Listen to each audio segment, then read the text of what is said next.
When discussing cyber-physical security, it is normal that the emphasis is on systems, it is on IoT, on cyber-physical systems, on sensors, on actuators, on control systems, on embedded systems, on networks, on computer networks. It makes sense. It makes sense because this is what makes a difference. This is what makes them cyber-physical attacks. This is what makes it cyber-physical security.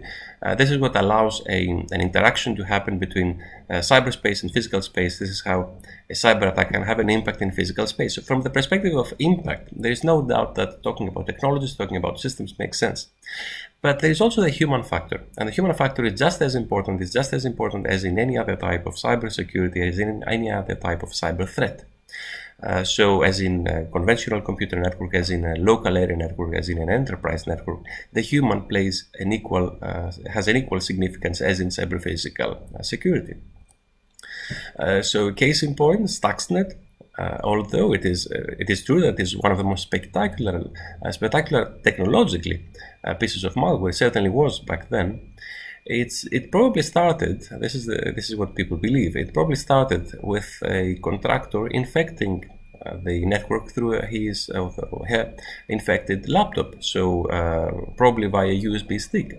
So it is not possible that the malware would have directly infected the control network through the internet, because there is no way there would have been an easy network connection between the internet and the control room and the control network. But an engineer would have been much more easily infected, and the engineer that would then plug in their laptop perhaps to the control network and from there infect the rest of it.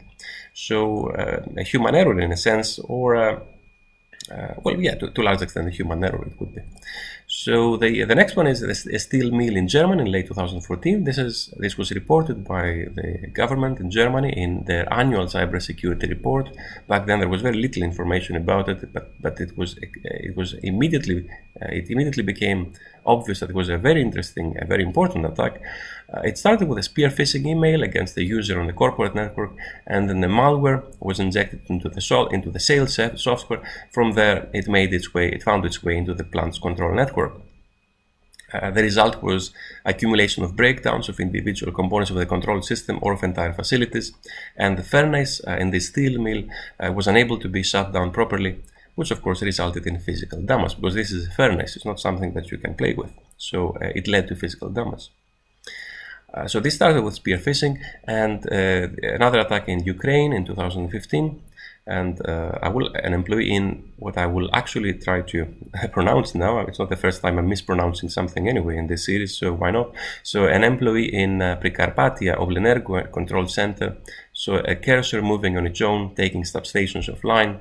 And when that employee logged out, the employee could not log back in. The attack left 230,000 residents in Ukraine in the dark for 1 to 6 hours, and it all started most probably with a spear phishing email. So the spear phishing started with an infected Word file in business network. So it was a Word file that was sent in a spear phishing email. All of these attacks have what they have in common is that they deceive the user at some point. So although we're talking about cyber-physical systems, we're talking about physical impact. It started with research, so preliminary research, reconnaissance, finding the vulnerabilities which would then be converted into some form of malware, but really it was deceiving the user that made it possible. And in most cases, or in many cases at least, a common theme is to have a spear phishing email, so an email pretending to be for a specific employee in an organization, and knowing things about that employee, so not being a random untargeted email. And the watering hole attacks. Now a spear phishing, this is an example of spear phishing in the industrial control sector. There's an actual email that was sent. I don't know if anyone fell for it, but it's a real email. So, dear all, field devices essential for the monitoring and controlling DCS and SCADA systems are increasingly being deployed with Ethernet cards to connect these devices to local and wide IP networks, and so on. Talks about some slightly technical, not that technical details, and then has a link showing that details are available at leveraging Ethernet card vulnerabilities in field devices.pdf. So this was sent in 2012. Download it and have a look. It says, regards Peterson.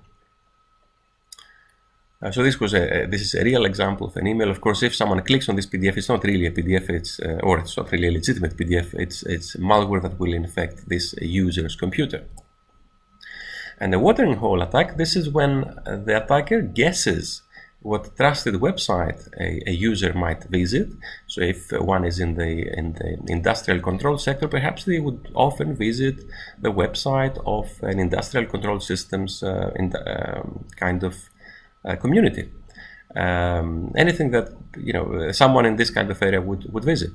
And after guessing what website that would be, then the aim is to plant malware in that website. So if it is extremely difficult, for example, to infect let's say a company in the financial sector, where maybe it is easier to infect a newspaper or some kind of online, some kind of website that it is known that people in the financial sector will visit, and then just wait for the target user to visit it. So this is why it is called the watering hole attack. It is waiting, it is planting the malware where people might go, and when they go there, then they are infected by it.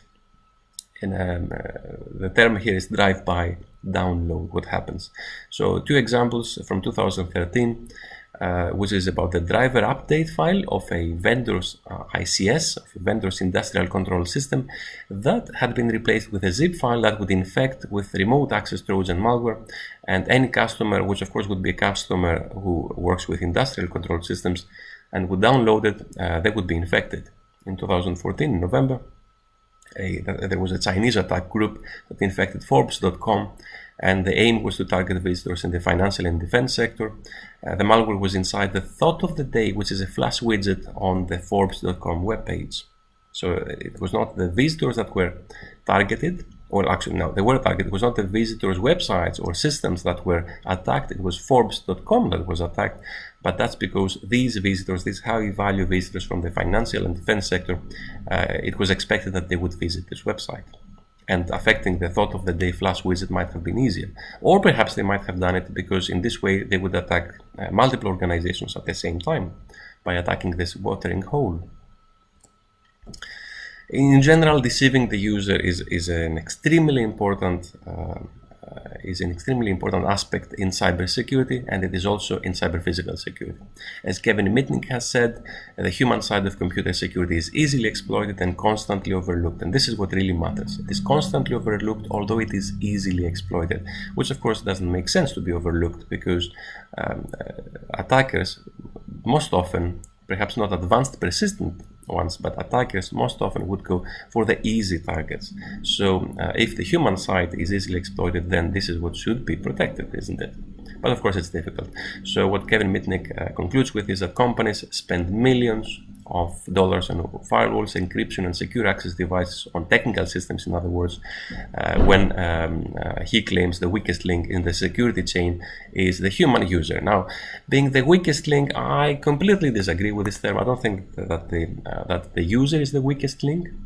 Perhaps the user interfaces that users are provided with are the weakest links. Perhaps the lack of training might be the weakest link, but I don't think that blaming the user and considering them the weakest link is by any means appropriate. So let's do a very quick, almost like an exercise. So the scenario is that you're visiting the USA to attend a meeting. Let's say that you're not from the USA. If you are, it is your first day in Los Angeles and you have arrived early. So you decide to kill some time and have a coffee at the local Starbucks coffee. So to remind yourself of the exact address of the meeting and perhaps how to get there, you connect to the Starbucks Wi-Fi. For whatever reason anyway, you connect to the Starbucks Wi-Fi. Now the next two slides you will see two cases of realistic looking Starbucks Wi-Fi portals. Now keep into account that take into account that this might not be the latest. Obviously this changes all the time. So this is one. So the one is real and the other is a fake. So let's do the first one. So this is the first one. On the left, so this is visited on a mobile phone. So on the left you will see the information you can see on the mobile phone. So the different Wi-Fi connections, the settings, airplane mode off, Wi-Fi on, and so on. And on this side you will see the Starbucks, on the right side you will see the Starbucks website, or a Starbucks website, offering free Wi-Fi and having a sign-in login password there. And now let's see the second one. And one more. So again, username and password just as with the previous one, but in a different place. Different types of adverts in the, you can see the URL there, kind of an unusual URL. So the question is, which one of the two is the fake, which one of the two is the real one? So let's see them again. So this is the first one, and this is the second one. Now, in practice, of course, one has to respond immediately to this question, because when we are faced with any kind of security question, we tend to take decisions immediately. So a human user would immediately click on sign in if they have a sign in or request one, and would again do the same here too. So the correct one, well, the real one in this case is this one. So despite this weird URL, this is the actual URL that might be one might see when visiting, when using the Wi-Fi connection in a Starbucks in this case. And this one had the 192.168, so obviously that would be an indication that something is wrong in this case. But this was for a research experiment, so that's why it could be a local one. Let's ignore this completely, and let's see the other telling factor. But there might be something fishy about it, which is that there are two Starbucks Wi-Fi connections. So this is already an indication that there might be something fishy, because there would be no reason for one to be called Starbucks Wi-Fi and that to be Starbucks. In fact, you could have two Starbucks Wi-Fi there, so that would make things even trickier. Now, this is part of an experiment. So this what I'm showing here is a part of an experiment in social engineering or specifically on predicting the susceptibility of different users to social engineering attacks. It was published in 2016, and it measured the ability of users to detect such kinds of deception attempts made against them. So it used the different types of exhibits like the ones that you saw there, and the result was that overall this of course this is just one of these types of studies, but I think it's kind of representative in terms of the numbers. So the users in general, they had a 74 approximately, here it's 67, and for the 55 plus 74 approximately overall accuracy in detecting any kinds of deception attempts against them. It was in a sample of 4,000 plus people, and it didn't seem to make a huge difference what age it was. It certainly didn't make a huge difference what kind of where they were based, or whether they were based in the US, in the UK, in Canada. I mean, you see those 0.74s everywhere in terms of the accuracy. Slightly lower in Brazil for whatever reason.